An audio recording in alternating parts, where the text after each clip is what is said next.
You are now tuned in to Go Time Dolphins with Charlie Touche and Kadeem Simmons, the Miami Dolphins podcast that's for the fans and by the fans. Gotta make them lose their mind when it's your time.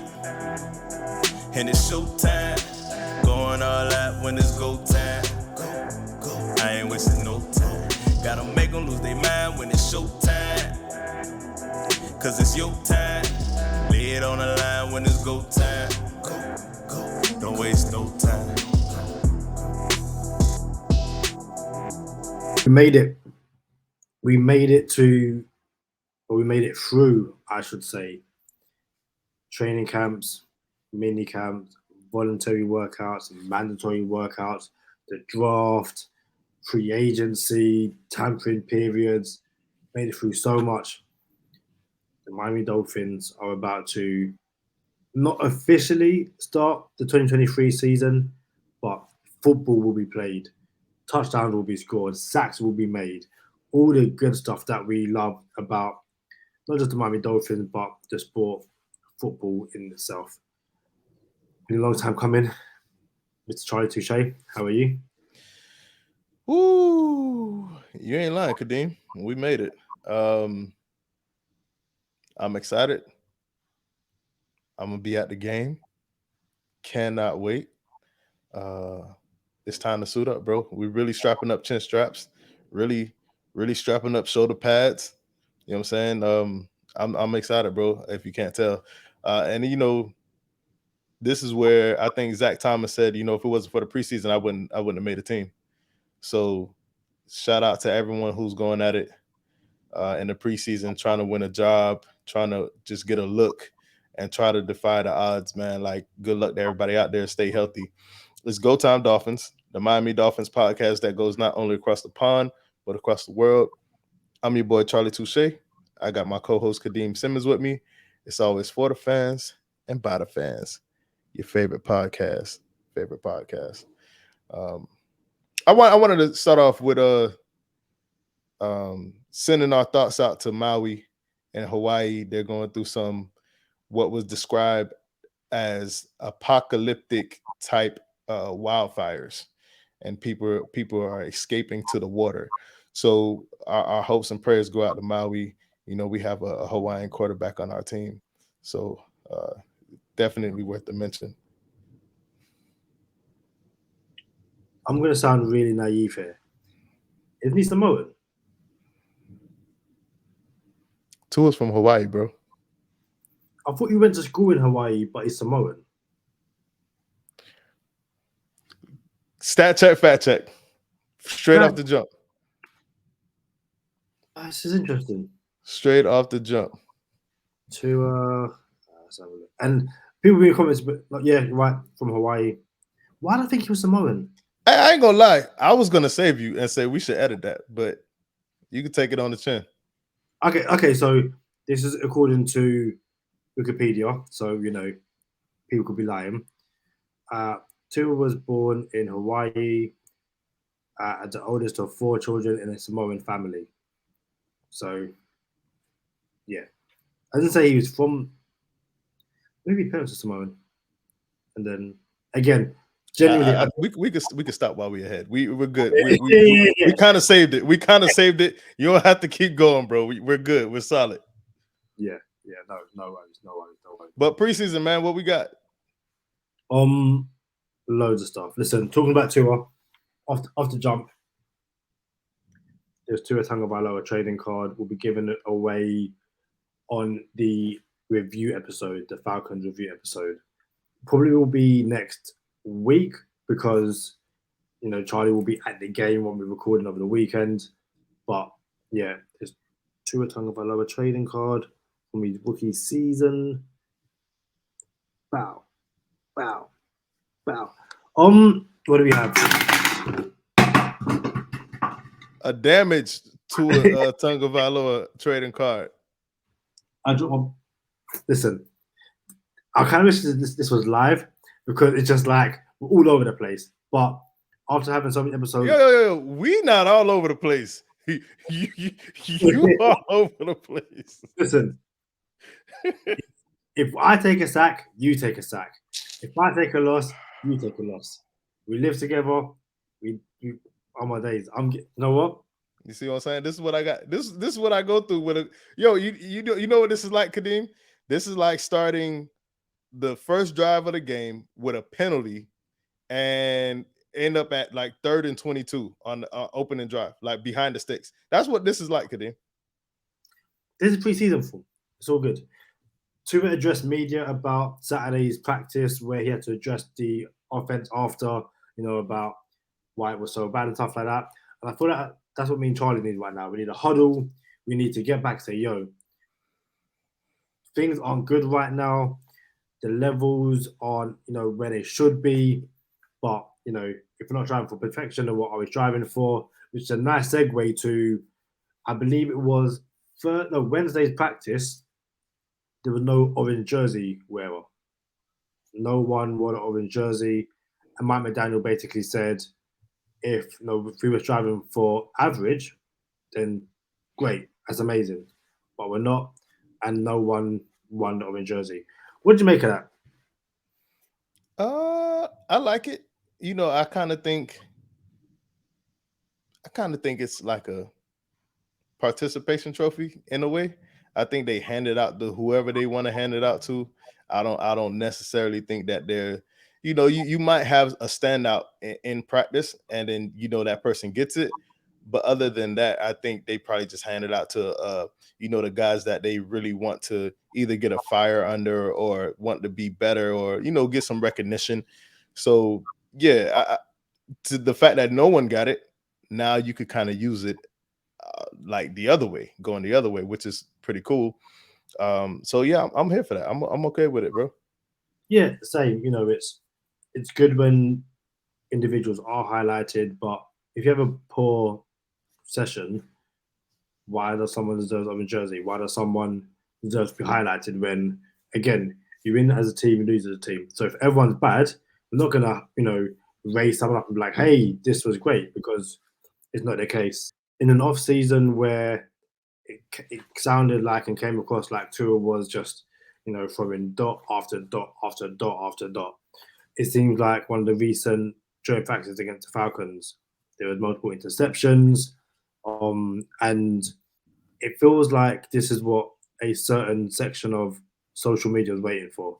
Now, obviously, I can only judge the feeling of a certain part of Dolphins fandom by social media, but there was a lot of, and from other rival teams and stuff. But there's a lot of OC.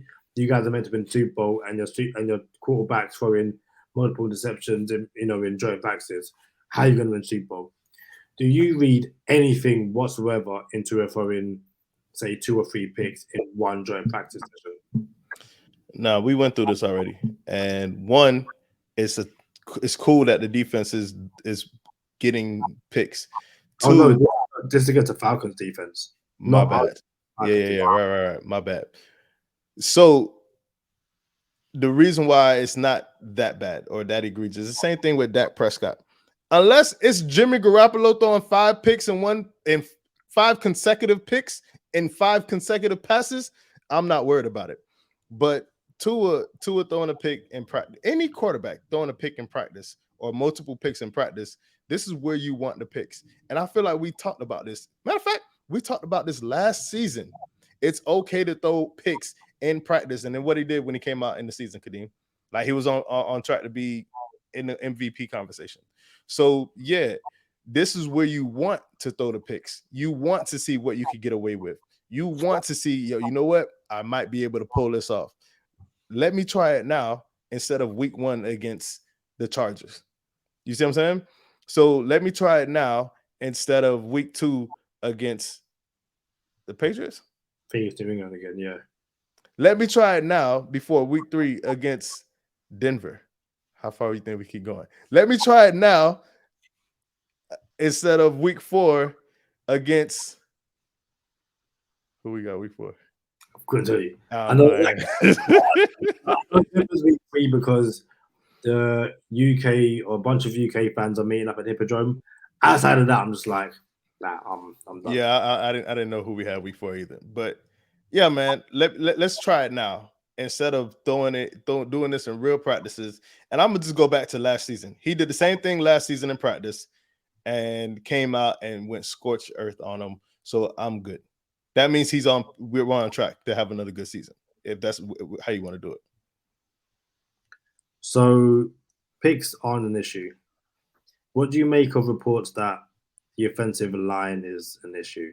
And I will caveat that by saying, at the start of training camp, I think it's fair to say we heard no real issues about the offensive line. Now, obviously, it's not pads, but people weren't saying, this person's an issue or that person's an issue. But it does seem over the past week or so, there was a report, I believe, on NFL Network where a reporter said that Austin Jackson, in the podcast, Austin Jackson was I think it's a spinning top, he called it. There have been reports that Liam Eichenberg has looked sloppy and that Connor Williams had not had a good joint practice session against the Falcons, which don't have, the most dominant defensive line. Do you read anything into these potential offensive line issues? We heard the Dolphins front seven was balling. Were they balling, or was the offensive line not that good? Like a lot of people around the league say the Dolphins front seven is one of the best, top 5, top 8 in the league. Nothing matters in practice to me, bro. Like practice is practice. Practice is where you find some stuff out. And for me, as a fan, I'm not tripping until are we gonna win games? That's it. And I for the coaches, it might be a little bit different because they have to assess, they have to analyze, they have to, make the right adjustments. But for me as a fan, I'm not tripping until we start taking L's and taking hits. Like, yo, my quarterback's in trouble. We're taking L's. There's no run game. That's when you'll hear me complain about some stuff. This is the preseason preview. You know what I'm saying? To week 1 of the preseason, I'm not tripping about nothing that's serious yet. Nothing at all. So I guess let's get into it then. Mike McDaniel said future Mike McDaniel will have and I love that, by the way. Mike McDaniel said that future Mike McDaniel will have, a decision to make as to whether starters play on Friday. He didn't rule it out, but he didn't say that they were going to be, he didn't say either way whether they're playing or not. Obviously, we've done an episode on it last. If you haven't checked it out, go check it out already about starters. Has your mind changed at all, given what Mike McDaniel has said? Or is it a case of, even though I'm there at the game, I ain't trying to see Tua, Waddle, Holland, anyone? Speaking of what Mike McDaniel said, and you know how you credit people when they get a quote or a source or whatever or a tweet, you got to credit the person. So we're going to credit NFL notifications, rumor alert, because you got to get credit for this tweet. It says there's a growing number of people within the Dolphins organization that are beginning to get frustrated with the way head coach Mike McDaniel speaks. You got your credit, NFL notifications. But then here comes the cheetah and says, quote tweets and says, where are you getting your info from?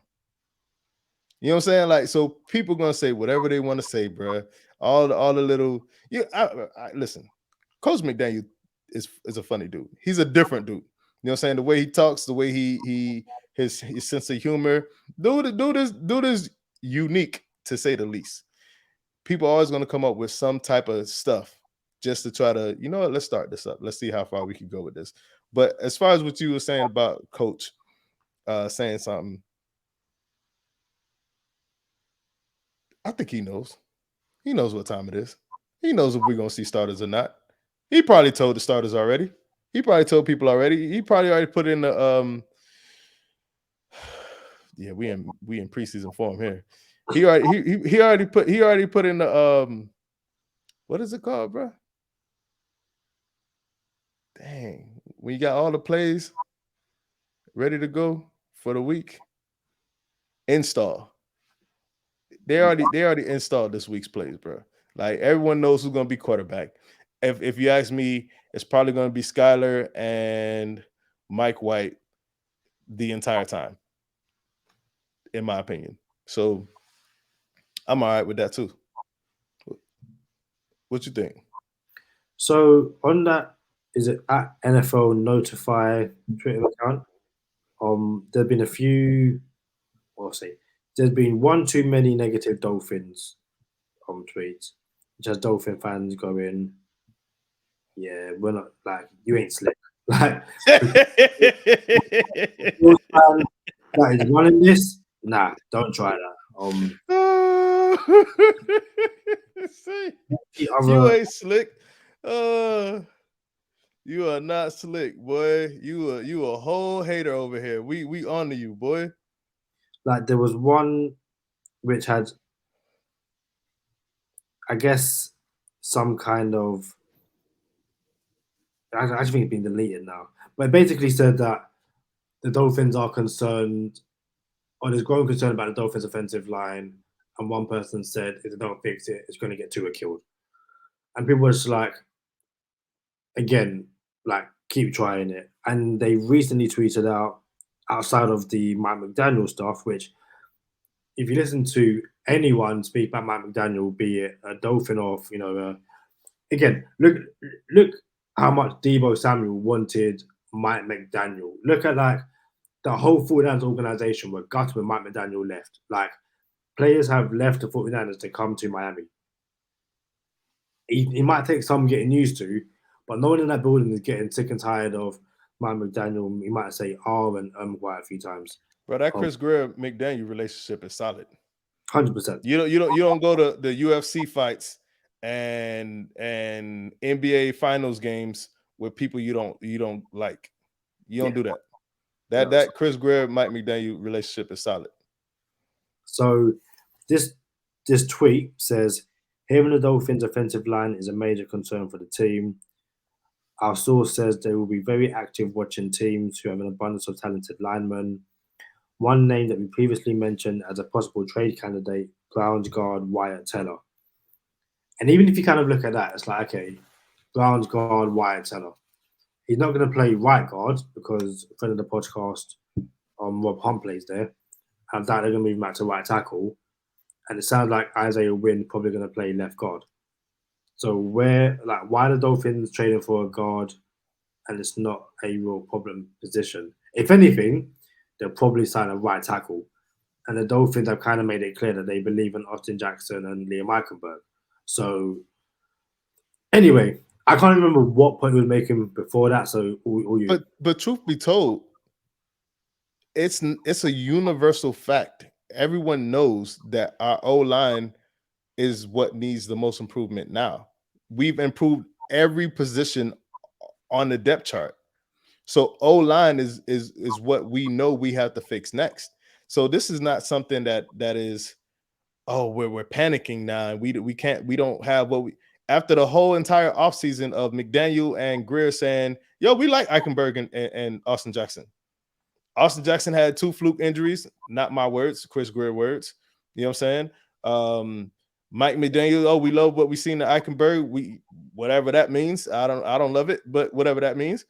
So, yo, us addressing O-line doesn't mean anything, but we know we need to adjust the O-line. This offseason coming up, I'm sure the O-line will go from wherever we're going to end up at the end of this season, which we were ranked 20th at the end of the season, with like 12 offensive linemen down, like 12 injuries on the O-line. So one can make the argument we could have been a top 15 O-line. So from now to next season, I imagine we're going to adjust the O-line even more, and we're going to have 2 seasons to take a bite at this apple, this Super Bowl apple. And I believe we're gonna get a real shot this year, and with a backup plan of next year. Like there's a chance that we look like Seattle, like, oh, these boys went back to back, but they didn't go back to back because they didn't run Marshawn Lynch.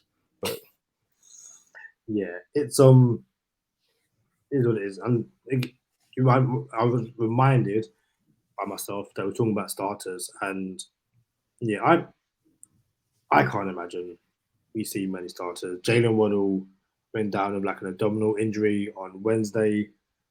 You would have to think like, you know what?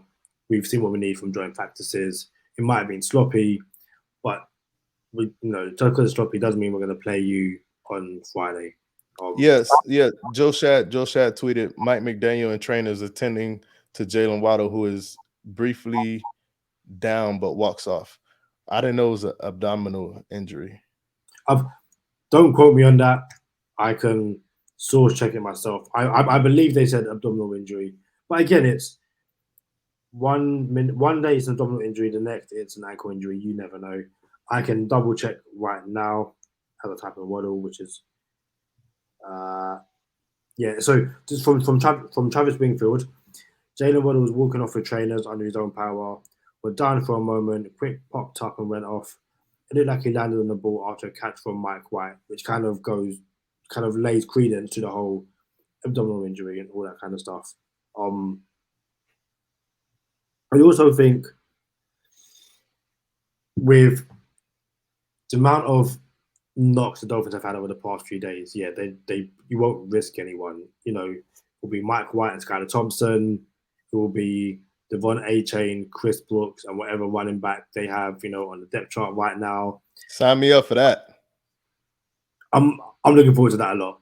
Sign me up for 15 carries apiece from Chris Brooks and Devon A-Chain. Like you said in the last episode, you might see, I guess, a few starts on the offensive line. You will not see Teron Armstead. That's a given. You will not see Teron Armstead until week 1. Like, don't even try and beat that into existence. You might see a bit of Austin Jackson. You might see a bit of Lee Meichenberg. I doubt you see Connor Williams. It will be like, I doubt you even see Isaiah Wynn. You probably see like Kendall Long, Ryan Harris, Alama Ulave. I thought we were switching it up. I thought it was Uluave. Alama Uluave. We'll give it a go. But yeah, you know what? And you know what? I guess to take me to much. We kind of discussed this before. I guess who's your 3? Can't say Chris Brooks, Devon A-Chain.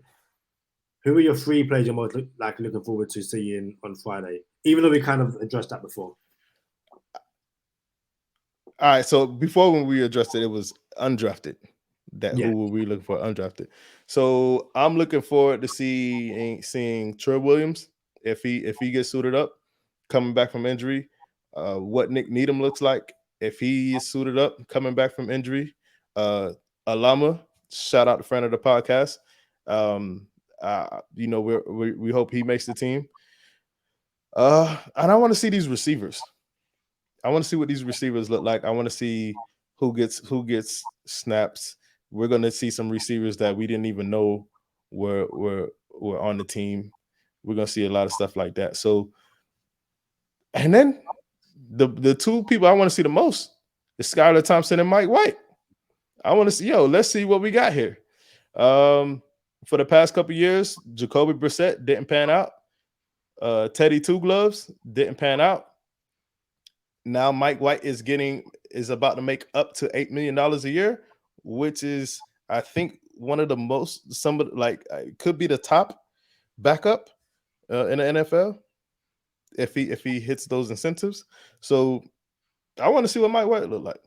And don't give me the preseason Skylar Thompson where everybody's back on the Skylar Thompson train, because I mean, yes, dude was an undrafted free agent that started in the playoffs, but it just looks like it's going to take a while for Skylar Thompson to come around and be a serviceable NFL quarterback, and we don't have a while for Skylar Thompson. Hopefully, we never see neither one of them. But if we're in the business of improving every single position, backup quarterback needs to be improved too, in my opinion.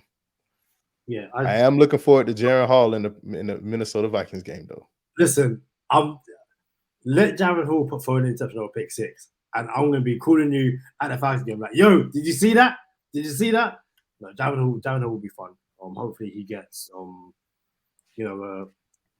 reasonable snaps and can show why you were so high on him. I think for me, Eric Ezukanma is someone I'm excited to see. Obviously, he looked really good in preseason last year. Barely saw him, if at all, during the season. And it does sound like, is it Robbie Chosen? Yeah. It does sound like Robbie Chosen is like standing out as wide receiver 3, which is very interesting. Say that again? It does sound like Robbie Chosen is like wide receiver 3. He's making plays, and kind of like putting himself, at least giving himself the best possible opportunity to win that wide receiver 3 job. So yeah, Robbie Chosen, mentioned him before because he's undrafted. Aubrey Miller Jr. Yo, I want to. He's a junior? Aubrey Miller Jr.? I believe so, yeah. I thought it was a junior. Yeah, we got a lot of juniors on the squad, bruh. I feel like it's an American thing. Like, yeah, Aubrey Miller Jr. Yeah. No, he's 24. Wow. Did not realize that. Yeah. So Eric Ezukanma, Aubrey Miller Jr., and as I'm gonna say, the first time someone shoots the gap or think they shoot the gap and Aubrey Miller comes downhill, yo, it ain't preseason no more. It's gonna be a massive hit. To come and see him. And then the final one will be defensive tackle Brandon Pilley from USC. I think he's someone who the Dolphins went and got more veteran help at that position in Deshaun Hand, but I think he has a genuine opportunity of making his team, or at least a practice squad. People think very highly of him coming out of college. Seems he's impressed in training camp. And I think he's someone who, again, with Christian Wilkins, Zach Sealer, and Raekwon Davis all out of contract at the end of the season, if he can show enough during preseason and this season that he's worth keeping around beyond, you might be able to, same way you picked up Zach Sealer on peanuts and turn him into what he is today. If you can do it again with Brandon Pilley, then Dolphins might have found themselves a little gem. So yeah, those are my 3 players. But as you mentioned, there's loads, and it's always interesting to see who's going to be this year's Kader Kohu or Preston Williams, or the Dolphins do have history over the past few years, recent history of just finding an absolute gem, from the undrafted class, and we kind of discussed that before. You think Cedric Wilson gets moved? So I was going to mention him because obviously he came up in a group chat the other day. I genuinely forgot he was on the team, and I think he's someone. I think what we said before, we were shocked he didn't get moved in the draft. It sounded like the Dolphins want to find him a good spot. So maybe it's a case of, God forbid someone go down in injury in preseason for someone else, so for another team, I should say. Or it's a matter of a team realizing, you know what, we need extra help at wide receiver. We're going to bring in, Cedric Wilson. So I think he does get moved, but I think like when teams make cuts after like the 3rd preseason game or whenever it is, I think that's when the phone will start ringing. So I remember the world we lived in when Tua didn't have weapons. And in my opinion, I think we live in a world where, Jalen Waddle was just, went down during practice, where all of a sudden I'm not that concerned anymore if we lose one of our top 2 receivers. I would not love it. Don't get it twisted. I'm not going to like it at all if one of our top receivers went down. But I would not be as concerned anymore, because what happens is if one of the top 2 receivers went down, the other one takes on the number 1 role. So if it's Reek, Waddle becomes the number 1, and Chosen can run the same routes that Waddle ran. Or if it's Waddle going down, then Chosen could run the routes that Waddle does run. And then you have Berrios and Wilson and Ezukanma. I feel like I'm still missing somebody else in that out of those wide receivers. But say that again. Barrios. Who? Paxton Barrios. I thought I said him, but cool. And then you have A Chain that you could flex out wide too. So we have weapons on offense now. I'm not concerned if we lose a weapon. Don't want to lose one. Don't even want to keep talking about it. But I think what Chris Greer is weighing out is we want to do right by the player. We want to send him to a team where he wants to go, a contender, I presume. And if we don't get the offer that we feel like we deserve, i.e., Damian Lillard still in Portland, isn't the Miami Heat yet. So unless we get a decent offer, we're not just going to give Cedric Wilson away for a 2025 seventh round pick.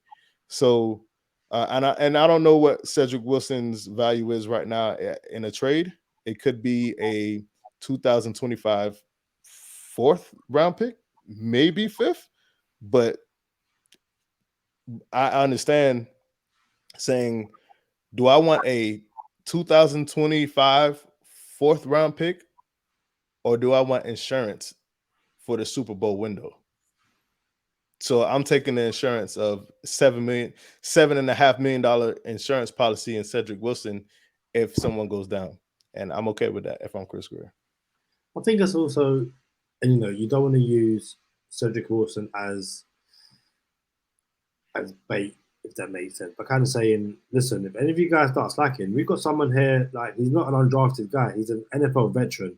He's ready to step up. And, it's a good thing if we aren't seeing Cedric Wilson, because it means the guys above him are playing well enough. And people make it the argument that, well, for how good Cedric Wilson is, the likes of Tyreek Hill and Jalen Waddle are still better. But Cedric Wilson, at the very least, will be a wide receiver 2 on another team. Go to the right team and he's, wide receiver 1. So it's saying a lot that he doesn't suit up for the Dolphins at the moment. What you make of Xavier Howard not knowing who Desmond Ridder was? So I saw the quote, but I saw it on that NFL notifications thing. So I didn't know if it was real or not, which is why I didn't respond to it. I haven't actually seen him or a reputable source say that, but I might have just missed it. So Xavier, and it sounds pretty good. It sounds pretty solid. This I did not get it from NFL notifications. So I'll read what we got so far. This is from JPA Football. Pretty accurate source. I wouldn't bet my football life on it, but it's from JPA Football. Xavier Howard didn't know who Desmond Ridder was. He was asked about joint practice. Reporter, what do you think about Ridder? Xavier, Ridder? I'm sorry. Reporter, the quarterback? Desmond Ridder? Xavier, oh, I don't know who that is. I'm sorry. What number? Reporter, number 9. Xavier, oh, it was cool. I don't know their names. I wasn't looking at film. It wasn't like I was studying him. Happy to go against them, but they did okay. They did a good job. I can see that happening, bro. Desmond, you don't know who Desmond Ridder is? Yo, I can see that happening. Yeah, I think, there's, and as I say this from, my previous life as a soccer journalist, there are some people who, once they finish playing, they don't watch other games. Like obviously, in the NFL, it's quite different because you're probably watching tape of other teams and stuff like that. But the Dolphins last played the Falcons, was it 2 seasons ago? Yeah, when was you last in London? That was 2021. Yeah, 2 seasons ago. Yeah. So the Dolphins haven't played the Falcons. Oh, I know. That's when X left our homeboy out to dry and didn't take credit for it. That's crazy. Well, it was more because that was when we went to the season going the Falcons are buns and the Falcons beat us, and I was like, how? So yeah. So if the Dolphins haven't played the Falcons in 2 seasons, the Dolphins aren't going to watch film on the Falcons in that time. Or Xavier Howard isn't sitting there watching Desmond Ridder or Falcons film, and I can't imagine even in the joint practices the Dolphins are really focusing too much on stopping, this Falcons offense, because they're not really going to run. Neither team is really going to run anything which makes us go, do you know what? In the build up to this game, we're going to make sure that the Falcons can't do this or the Dolphins can't do that. So I'm not surprised that Xavier Howard, the veteran that he is, isn't, fully aware of Desmond Ridder. I don't think it's a disrespectful thing. I think it's a case of, yeah, I've seen him now. He's nice. He's number 9, cool, all that. But he's not a top. I ain't gonna lie. I could really see this happening. Like Travis Kelce didn't know some of the head coaches in the NFL. He like, yo, I don't know half of these people on this picture. You know what I'm saying? Ryan Tannehill didn't know which teams were in which divisions, which kind of made me dislike him a lot. I like, bro, ain't no way you got a job in a league where you don't even know what teams play in which division. I didn't like that, bro. Like that, I think that's why I kind of came out against Tannehill a little bit. Like I was that rubbed me the wrong way that you didn't know the divisions of the NFL. But I can see a Richard Sherman. And I'm not saying Xavier Howard is in his prime, but I can see a Richard Sherman not knowing all the starting quarterbacks in the NFL once upon a time. I can see that. So if we liken Richard Sherman to Xavier Howard, I can see, Desmond who, you know what I'm saying? Like Desmond what? You know what I'm saying? So yeah. So I could see that. I think it's funny. And unfortunately, Desmond Ridder ain't gonna be able to get his get back either. So I think the next Dolphins player we have on the podcast, and there will be a next one of the questions we do is, can they name all 32 or 31 starting NFL quarterbacks? I like it. If it's a defensive player, then yeah. I think, and I don't think an offensive player will be able to do it. So I think if it's an offensive player, we do head coaches. If it's a defensive player, we do, can you name the 31 other starting quarterbacks? And they'll get a, Aaron Rodgers, all that kind of stuff. But a few of the ones would be like, yeah, I couldn't say those. That's crazy that you say it now. That's crazy. I don't know. Can you name all 32 quarterbacks in the NFL right now? Just on the quarterback rankings list. So, yeah. But I think, like genuinely, I'm not just saying this with Jeopardy music. If I was to sit down right now and go, okay, from, all the teams, I'd probably miss out on 1 or 2. But, same way, I think I was teaching Hannah Montana the NFL team in the divisions, and some still throw me. It's like, what's in the NFC East again? Because I'm like, I don't really care too much. But yeah, yeah, they don't make no sense to the people from the States either. So I get it. You got something before we go on the bonus time? No. And you know what? As you start recording, I was like, I don't have my bonus time stuff on me, but as you're watching this, I'll chuck photos on it and stuff, so you won't notice I'm not in full. It's pre-season. It's pre-season. Is what it is. Y'all know what time it is. Stay positive. No, it was. And apologies. It's because it's pre-season, but there's a game. It should be no huddle. So you want to do a no huddle for preseason, Kadeem? At the very least, let's do the weather. At the very least, to get you warmed up for the season. I kind of feel like my phone, Celsius and Fahrenheit at you week 1 would be like, I haven't done this in like 8 months. I think at the very least. All right, for the people, I will participate in. It's not necessarily no huddle, but it's a hurry up offense real quick. So what we got? So let's go with the weather in Miami. Let's go Fahrenheit to Celsius. No, that's not how quiz shows work. You can't say to the host, "Yo, can I get this question?" Or no, it doesn't work like that. Bro, it's preseason. I get to pick the plays. Like, yo, I could. What are you talking about? It's preseason. Okay. But all right, go ahead. Give me something. No. You good? Just throw it at me. Let's see what we get. We'll do Fahrenheit to Celsius because Celsius. Again, if you're confident, I want you like nimble and ready for preseason. Like, if we can start preseason off 1-0, perfect. So, the Miami weather on Friday in Fahrenheit is 91 degrees Fahrenheit. 91 degrees Fahrenheit in Celsius is 45.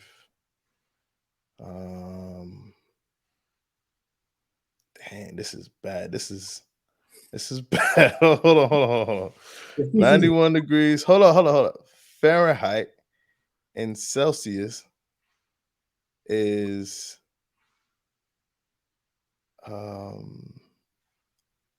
dang, this is bad, bro. Hold on. I forgot we're on a podcast. Like, because I really want to get this. Hold up. So it's 45. And then is it 14? Is that?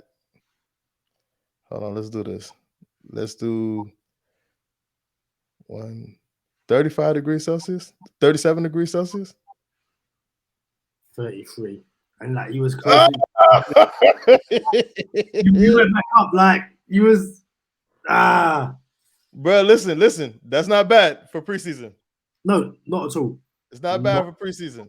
It's all right. So that was a drive that stalled. You know what I'm saying? Like, and might even got a field goal attempt out of that. So yeah, man.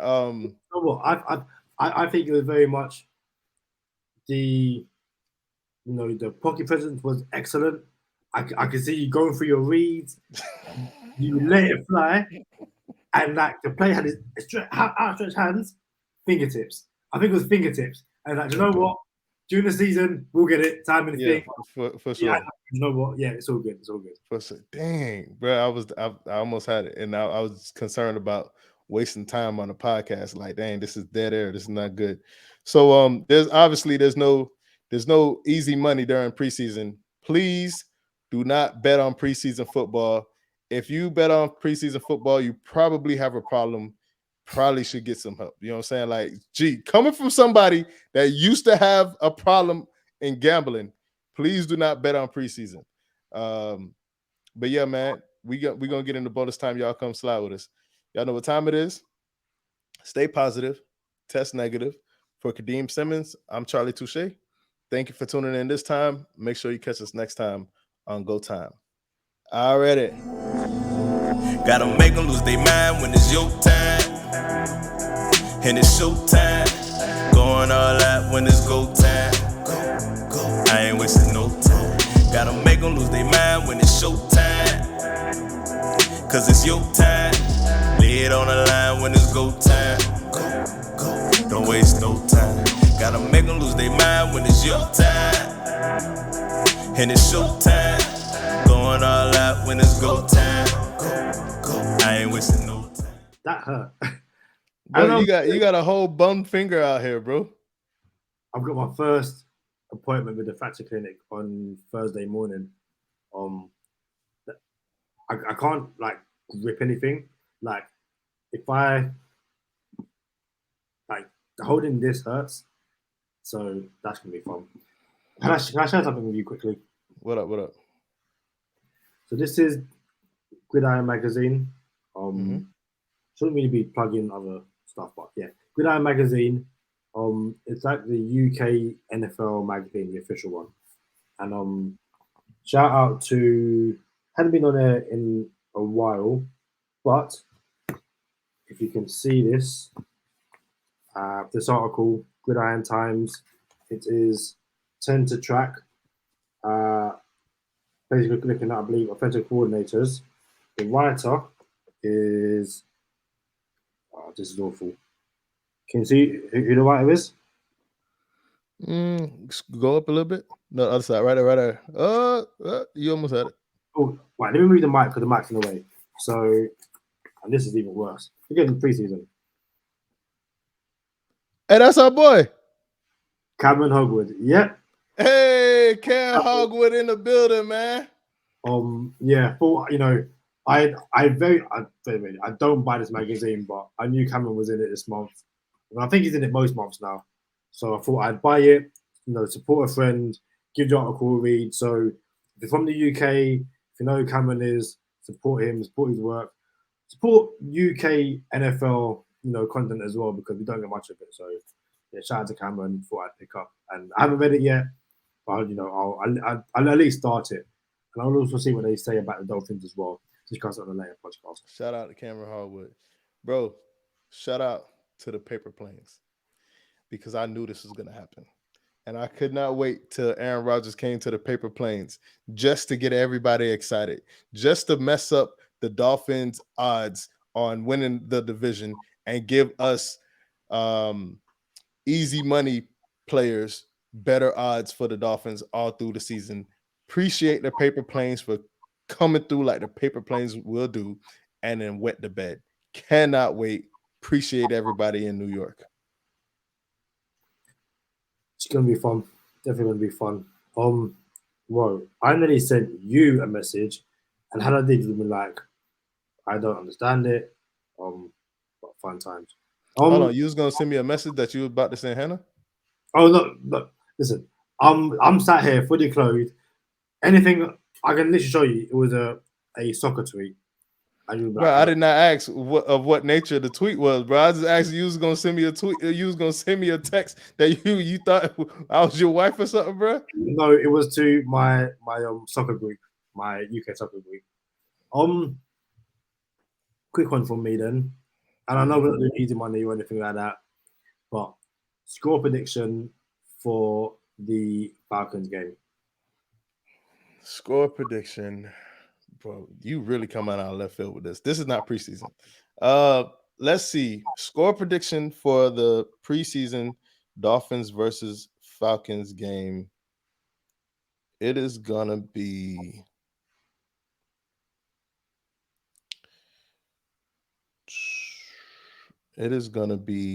pretty sloppy. Take the under. Whatever. Oh wait, we're not betting. Don't bet. Yeah, we're not betting. But you asked me to score, so I had to process. So processing means it's going under 37 points. So now I'm thinking 3 field goals from the Dolphins, 9 points, 2 touchdowns, 23. Yeah, so 2 touchdowns and 23-13 Dolphins. See, I was going to go 31-17 to the Dolphins. I think the Dolphins are going to have some fun out there. It's in Miami. Home crowd, all that kind of stuff. So I think it'll be a Dolphins win. Hoping for a Dolphins win. I was thinking, we're going down just earlier in the show. I was thinking, because the game's at midnight, to do like a live watch along, go time and stuff like that.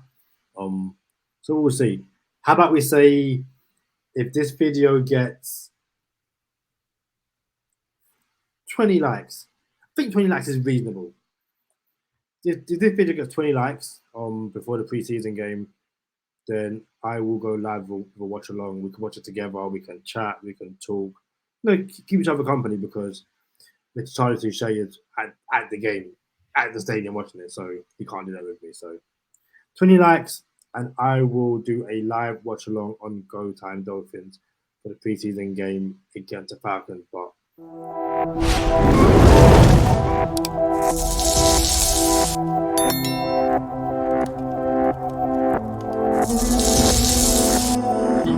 Oopsie.